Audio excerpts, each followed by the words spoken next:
안녕하세요, 여러분. 율리아 사상입니다. 오늘은 우리 지난 시간에 이어서 계속 그리스 도교를 배워보려고 하는데요. 자, 그리스 도교의 두 번째 사상가죠. 무섭게 생긴 아퀴나스에 대해서 한번 배워보려고 해요. 우리 지난 시간에 아우구스티누스는 고대 그리스 사상가 철학자 중 한 명의 영향을 받았다고 했어. 혹시 누구였는지 기억나요? 아우구스티누스한테 영향을 준 사람? 초성으로 한번 제가 힌트를 줄게요. 아우구스티누스한테 영향을 준 사람은 이 사람이었어. 플라톤이죠. 근데 이 아퀴나스도 이제 고대 그리스 사상가한테 영향을 받았는데 이 사람은 이분 땅을 가리키고 있는 이분의 영향을 받아요. 이 사람이죠. 바로 아리스토텔레스인데요. 아리스토텔레스에게 영향을 받은 그리스 도교의 두 번째 사상가 아퀴나스에 대해서 한번, 토마스 아퀴나스라고 해요. 플레임은. 이분에 대해서 한번 배워보도록 합시다. 자, 우리 이 아퀴나스의 사상을 본격적으로 배우기 전에 시대의 구분을 잠깐만 하고 넘어가려고 해요. 저희가 이렇게 하나, 둘, 셋, 넷, 다섯, 여섯, 일곱, 8명의 학자를 배웠는데 여기 얘는 프로타고라스. 인간은 만물의 척도다 라고 얘기한 사람 프로타고라스. 이 사람은 트라시마코스. 얼굴을 외워야 되는 건 절대 아니에요. 정의는 강자의 이익이다 라고 얘기한 트라시마코스. 그 다음에 진리라는 건 없어. 윤리적 회의주의를 주장한 고르기아스. 이렇게 세 사상가를 뭉쳐서 여러분 이렇게 불렀어요. 맞춰볼래요? 그렇죠. 윤리적 상대주의를 주장한 소피스트 들이었죠.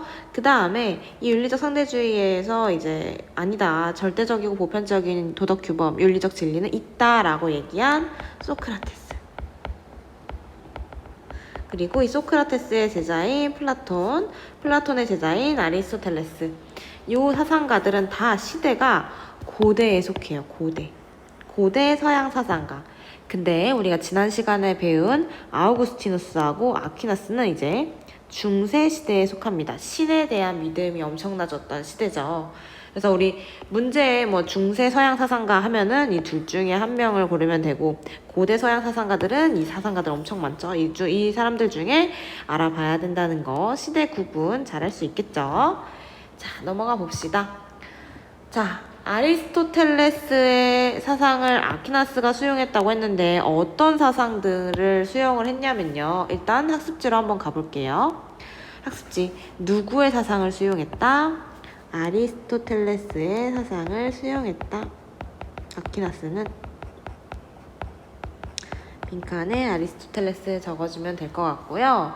자, 근데 아리스토텔레스한테 인간 행위의 궁극적인 목적은 항상 뭐였어? 행복이었어. 즉 최고선도 행복이고, 자, 세계는, 인간의 모든 행위는 목적을 위해서 행위하게 되는데 그 목적이 행복이었고, 즉 최고선은 행복이라고 얘기를 했던 거죠. 그래서 다시 보면 지금 이 현재의 삶에서 행복을 누리려고 최고선을 달성하려고 아리스토텔레스는 주장하는 데에 비해서 아퀴나스는 아리스토텔레스 형님 너무 좋지만 당신이 말하는 건 완전한 행복이라고는 볼 수 없습니다. 왜? 행복은 죽은 뒤의 세계죠. 내세에서 신을 통해서 달성되는 것이기 때문에 현세에서는 완전한 행복에 도달할 수 없어요. 지금 아리스토텔레스 형님이 얘기한 행복이란 건 행복의 예비적인 단계일 뿐입니다 라고 얘기를 해요. 그래서 학습지로 가서 다시 한번 정리를 해보면, 아리스토텔레스가 추구한 행복은 완전한 행복의 무슨 단계? 예비적인 단계, 그 전 단계 정도에 불과하며, 완전한 행복은 어디서? 내세에, 죽은 뒤에 신에 도달함으로써 달성은 될 수 있다, 주어진다고 봤어요. 그러니까 행복을 오늘 계승을 하긴 했죠. 인간의 행위의 궁극적인 목적은 행복이다 라는 걸 계승하긴 했지만 현세에선 달성할 수 있다는 거야? 없다는 거지. 내세에 가서 신에게 도달했을 때, 그때서야 완전한 행복이 될 수 있다고 봤습니다. 그래서 여기에서는 아리스토텔레스가 얘기하는 거 완전한 행복이 아니다, 행복이라고 볼 수는 없다. 됐을까요? 그럼 다시 PPT로 넘어가 볼게요. 넘겨보자. 또 아리스토텔레스의 어느 부분을 계승을 했냐면 아리스토텔레스의 덕론 기억나요? 덕론?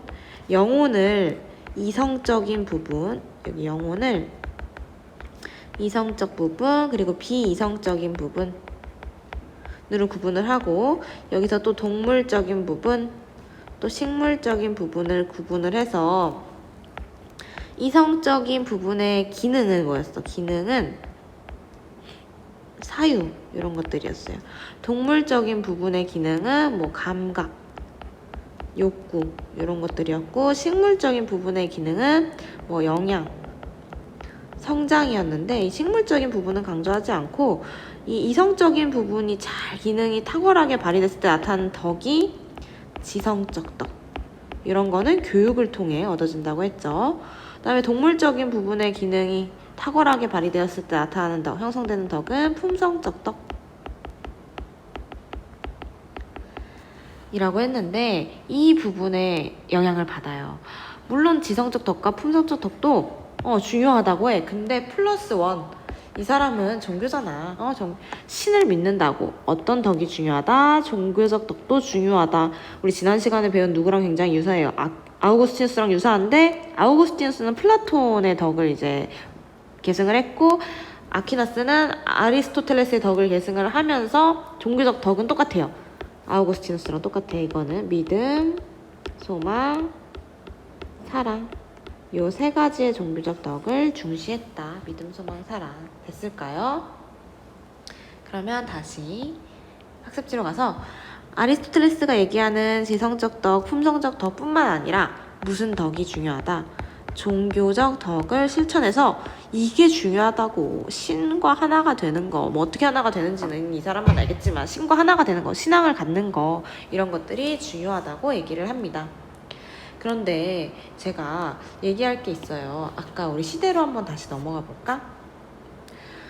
시대 중세에 이 아우구스티누스랑 아퀴나스가 있다고 했는데 아우구스티누스는 중세 초기의 철학자로 이 철학이라고도 불렸어. 맞춰볼래요? 교부, 교회의 아버지라는 교부 철학이었는데 중세 후기로 넘어가면서 아퀴나스는 이렇게 불려요. 스콜라 철학이라고 불리는데 학습지로 한번 가볼게요. 여기 나와 있죠?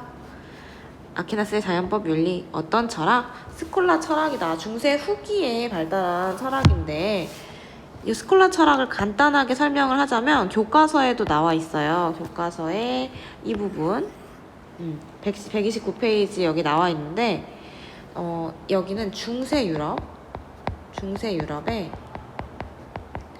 이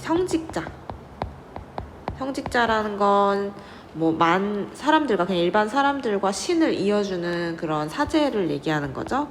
성직자를 대상으로 교과학습이라는 게 되게 유행을 했대요. 교과학습. 근데 이 교과학상을 말이 꼬이네요. 이렇게 불렀대. 오늘은 또 아침이라 말이 꼬여. 밤이라 말이 꼬이고 아침이라 말이 꼬이고 어쩔 수가 없어요. 제가 아무튼 또박또박 말을 해볼게요. 교과학습이란 게 유행을 했는데 이거를 이렇게 불렀다. 스콜라스틱이라고 불렀는데 그래서 여기서 유래해서 스콜라 철학이라고 이름이 붙여졌대요. 이거 사실 그냥 읽고 넘어가면 되는 부분이고 그냥 아퀴나스는 스콜라 철학자였구나 정도만 스콜라 철학을 전개한 사상가였구나 정도만 알아두면 될 것 같습니다. 근데 중요한 건 이거야. 이 스콜라 철학이 뭘 하려는 철학이냐. 제가 사실 세계에 큰 의미를 두지 않지만 이 부분을 한번 파란색으로 적어볼게요. 이 스콜라 철학이란 건 그리스 도교의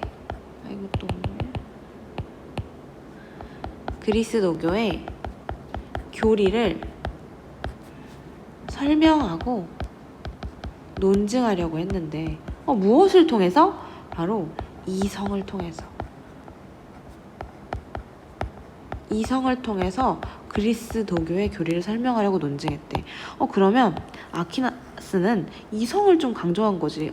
그러니까 신이 이렇게 얘기했으니까 그 지키자 이런 의미가 아니라 신이 있다는 걸 우리가 어떻게 알 수 있지? 우리 이성을 통해 생각해보자. 약간 이런 식으로 자신의 논리를 전개를 한 거죠. 그래서 이 이성을 강조한 윤리가 자연법 윤리인데 이걸 설명하기 전에 제가 전체적인 아퀴나스의 사상을 한번 필기를 한번 해보도록 할게요. 여러분들이 빈칸에 한번 적어보면 좋을 것 같아요. 행복 실현을 위해서 당연히 종교적 덕, 신앙 강조했었죠. 근데 이 사람 스콜라 철학자라 뭐가 또 중요하다고 여겼대? 이성도 중요하다고 여겼대. 어떻게 이성이 중요하다는 걸 강조하지? 한번 보자. 얘는 되게 신이야. 신처럼 내가 하늘에서 쳐다보는 느낌으로 넣어봤는데 어때요? 굉장히 신 같죠? 세계를 누가 창조했지? 신이 창조했다고 봐요. 이 세계를 다 이렇게 신이 창조를 한 거야. 신이 창조를 했어. 신이 창조를 했어. 여기 한번 몇 번을 얘기하니? 신이 세계를 창조했다. 근데 신이 창조한 건 알겠어. 근데 어쨌든 이 세계를 구성하는 원리가 있을 거 아니야. 뭐 신의 법칙이라던가 그 원리를 영원법이라고 해요. 영원법. 이 영원법이라는 건 이렇게 뭐 세계를 다스리는 원리야. 이 원리 같나요? 세계를 다스리는 원리인데 이 영원법의 플레임은 신의 영원한 법칙. 세계를 신이 창조했는데 했다고 믿었는데 이 세계를 다스리는 원리는 영원법이야. 영원법이란 건 뭐야? 신의 영원한 법칙이란 걸 줄여서 얘기한 거야. 여기까지 됐을까요? 이 영원법은 여기 인간 머리를 좀 크게 그릴게요. 이성을 강조했으니까 인간들이 막 이렇게 있는데 자 영원법이 인간한테 반영이 됐다? 어떻게 반영이 된 거지? 반영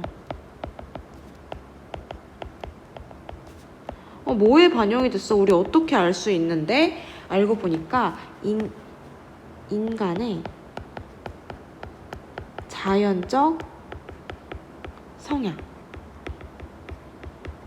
인간의 자연적 성향에 이 영원법이 반영이 됐대. 무슨 말이야.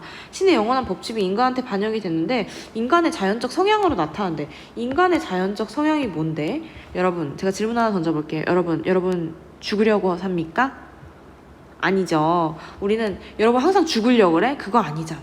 인간은 우리 아프면 아픈 거 싫고 그렇잖아. 다치기 싫어하고 자기 보존을 하려는 자연적인 성향이 있다는 거야. 이게 영원법이 반영된 형태라는 거죠. 그리고 또 있어. 여러분 우리 좀비처럼 우리 인간 종을 다 죽이기 위해 돌아다니나요? 아니죠. 우리는 우리의 종족을 보존하려는 성향이 있어. 또 아이를 낳고 이런 것도 있고. 그리고 세 번째로는 신에 대해 알고자 한다는 거야. 아퀴나스가 보기에 인간은 신에 대해 계속 알고자 하려는 성향이 있어. 그리고 또 하나 더. 우리는 사회생활을 꾸준히 영위하려는 그런 성향도 있어. 이게 인간의 자연적인 성향들이야. 사회생활 영위. 내가 더 다른 사람과 친해지고 싶고 나 혼자 있고 싶지 않고 함께 어울리고 싶고 이런 본능을 얘기하는 거죠. 이런 자연적 성향이 있는 것으로 보아 인간의 이게 신의 영원한 법칙, 영원법이 인간의 자연적 성향에 반영되었다는 걸 알 수 있는데 우리가 지금 이거 알 수 있는 거 어떻게 알았다는 거야? 여기서 이제 나와요. 이성. 좀 두껍게 해봐야겠다. 이성. 우리가 이 이성을 통해 인간의 자연적 성향, 즉 영원법이 인간한테 반영된 자연적 성향들을 인식하게 된다는 거야. 이성이 너무너무 중요하다는 거지. 그래서 이성을 통해 인간의 자연적 성향에 반영된 영원법을 인식한 거. 말을 너무 빨리 했죠? 이성을 통해서 인간의 자연적 성향에 반영된 영원법을 인식한 이런 것을 또 세 글자로 줄여 얘기합니다. 자연법. 됐을까요? 이성을 통해 인식한 영원법. 이걸 뭐라고 한다고? 자연법이라고 한다고. 됐을까요? 한번 다시 가보자. 세계는 여기 한번 볼게요. 세계는 신의 영원한 법칙인 뭐에 의해 다스려져? 아까 신이 세계를 창조했어. 근데 그 창조할 때 원리가 있었죠? 뭐였어? 세계를 다스리는 원리 땡땡땡 맞춰봐. 영언법이었죠. 근데 이 영언법을 우리가 이성을 통해 인식한 거를 뭐라고 한대? 맞춰봐. 자연법이었죠.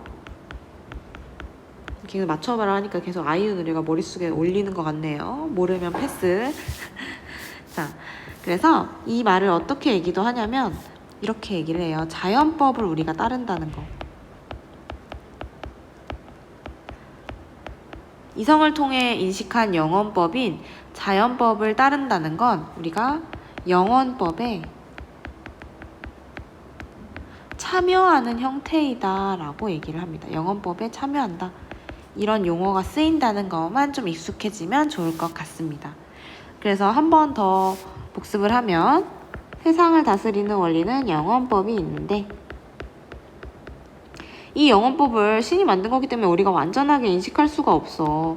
인간의 자연적 성향 이런 걸 보고 우리가 이 이성을 통해 인식했는데 이 이성을 통해 인식한 영언법을 뭐라고 한다? 자연법이라고 한다. 됐을까요? 이성, 이걸 통해 인식을 한 영언법은 자연법이다.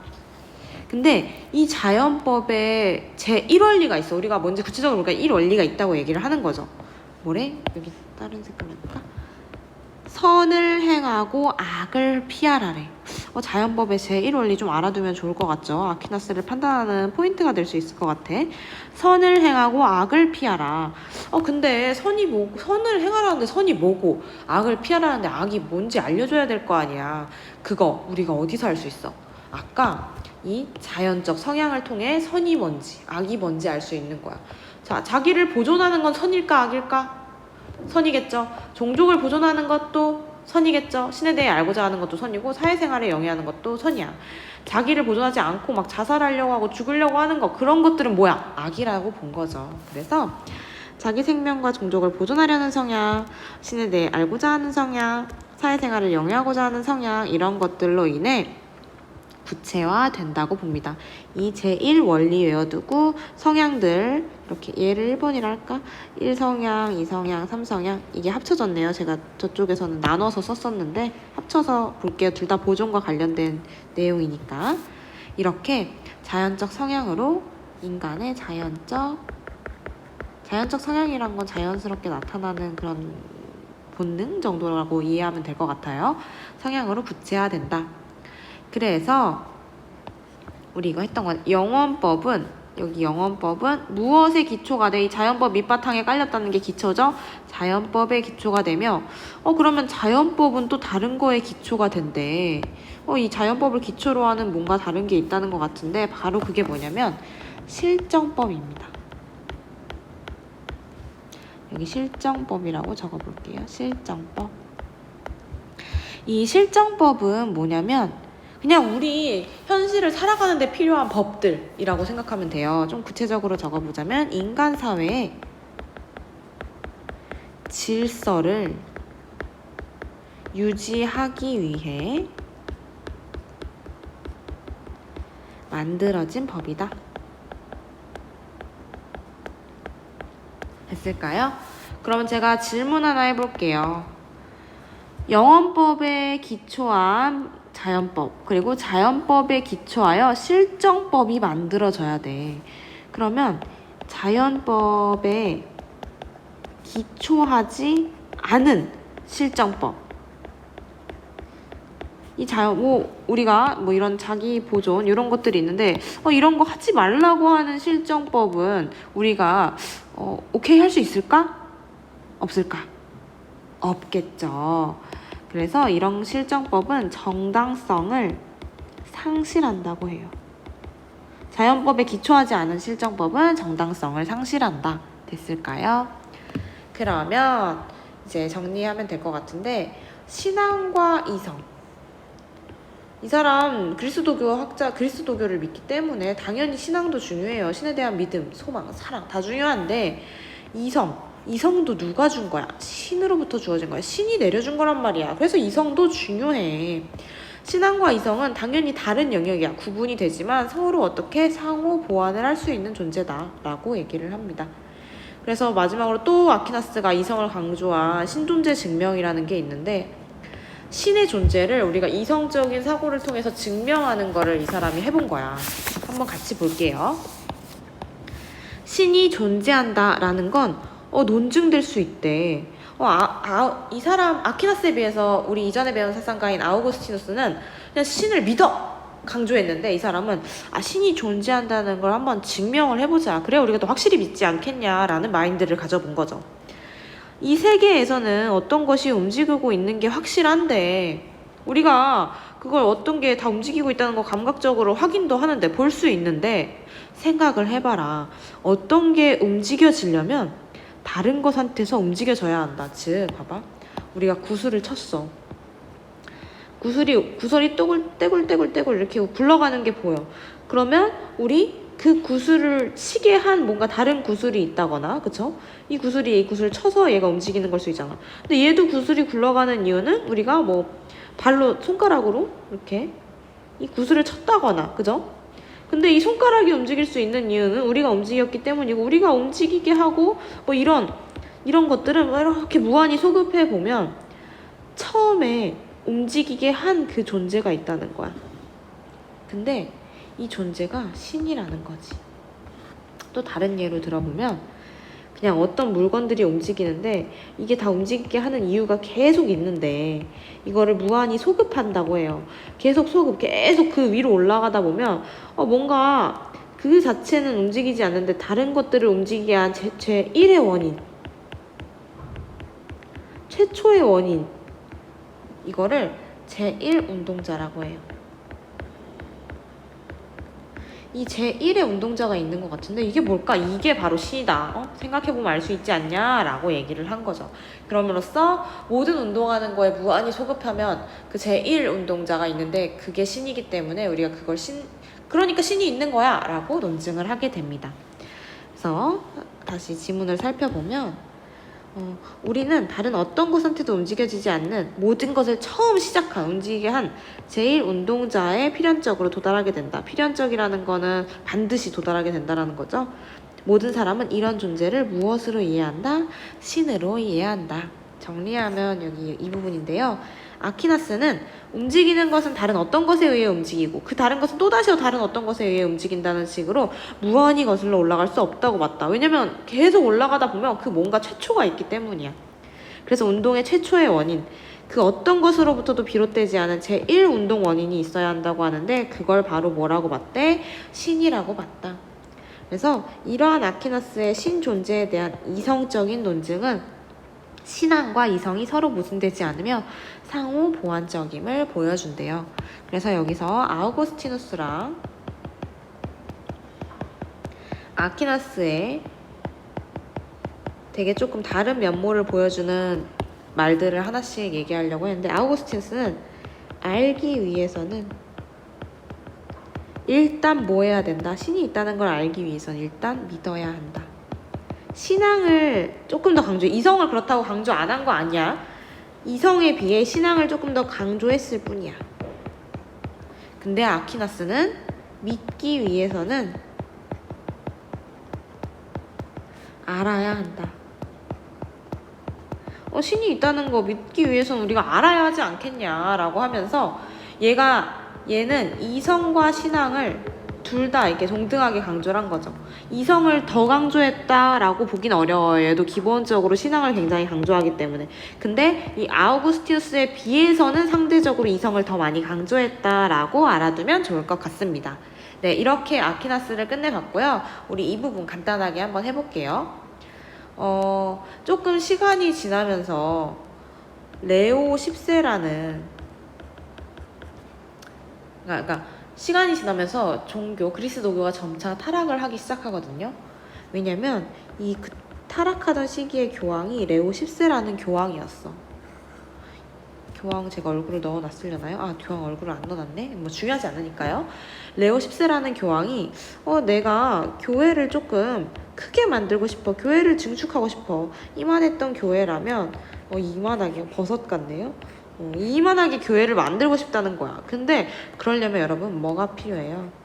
이게 굉장히 필요하잖아요. 머니가 필요한데 돈이 없는 거야. 교회를 짓고 싶은데 돈이 없어. 그래서 자기 나름 딴에는 기발한 생각이었겠죠. 면죄부라는 걸 판매를 해요. 들어본 친구들 있을지 모르겠는데 이 면죄부가 뭐냐면 기독교 교회가 금전이나 재물, 즉 돈이죠. 재물을 바친 사람에게 너 돈을 바치면 너의 죄를 없애줄게. 죄를 면한다. 없애준다. 면한다는 뜻으로 발행하는 증서야. 그러니까 너 죄 있어서 너무 불안해? 너 돈 내. 이거 면죄부 내가 죄 없애주는 그 증서 발행해 줄게. 라고 얘기를 해요. 사람들이 막 돈을 내겠지. 그러니까 어때? 자신의 교회를 증축하기 위해서 돈을 얻어들이는 거잖아. 너의 죄를 사해준다는 이름으로. 그래서 되게 비판을 하면서 종교개혁이 일어나요. 그리스도교 교회가 부패하고 타락했다. 이 종교를 개혁해야 한다라고 하면서 개혁의 창시자인 루터가 등장을 하는데 이 사람은 면죄부 판매를 굉장히 비판을 하고 참된 진리는 이 교황한테 얻을 수 있는 게 아니라 다 어디에 있다. 이 책에다 담겨있다, 성서에 담겨있다라는 성서주의를 주장을 합니다. 그리고 예전에는 이제 교회죠. 교회의 이제 사제들, 교황 같은 사제들. 이 사제가 신과 사람들을 연결시켜준다고 믿었어. 근데 아니다. 우리는 이런 교회에 다 타락했고 우리 직접 신과 대화할 수 있는 존재들이다. 믿고 성서를 읽고 신앙을 가진다며. 그래서 누구나 신과 직접 대화할 수 있다고 만인 사제주의를 주장해요. 만인, 모든 사람이 다 사제라는 거야. 사제가 될 수 있다는 거야.